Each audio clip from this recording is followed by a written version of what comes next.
علماء سے پوچھنے کا حکم اللہ پاک قرآن پاک کے اندر دے رہا ہے، اور لوگ کہتے ہیں مولویوں نے کی پتہ، بس خود پڑھ لو قرآن پاک تمہیں خود سمجھ آ جائے گی، حالانکہ خود قرآن کی سمجھ نہیں آتی۔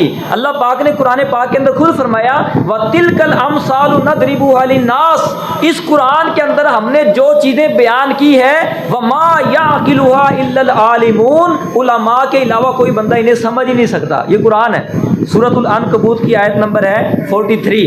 قرآن کہہ رہا ہے کہ اس قرآن کے اندر جو ہم نے مثالیں بیان کی ہے وَتِلْكَ الْأَمْثَالُ نَضْرِبُهَا لِلنَّاسِ، بیان تو لوگوں کے لیے کی ہے، لیکن فرمایا وَمَا يَعْقِلُهَا إِلَّا الْعَالِمُونَ، لیکن علماء کے علاوہ انہیں کوئی سمجھتا نہیں۔ تو اب بعض لوگ کہتے ہیں نہیں علماء کی ضرورت ہے جناب، یوٹیوب سے سرچ کر لو، فیس بک سے سرچ کرو اور آپ کو پتہ لگ جائے گا۔ تو نبی یہ قرآن کا حکم ہے کہ علماء کے علاوہ عام بندہ ان کو سمجھ نہیں سکتا۔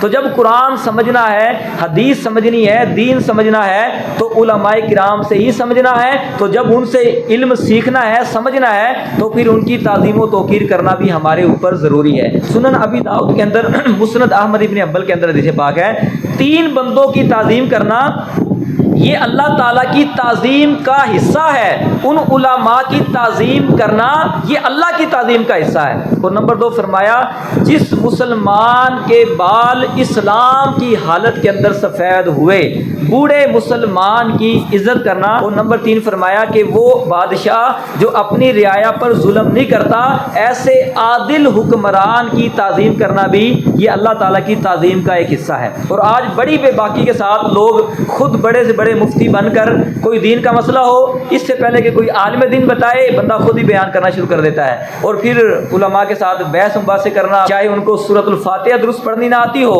اور بحث پھر کرتے ہیں علماء کرام کے ساتھ۔ فَاسْأَلُوا أَهْلَ الذِّكْرِ إِن كُنتُمْ لَا تَعْلَمُونَ، اگر تمہیں کسی بات کا علم نہ ہو تو علماء سے پوچھ لو۔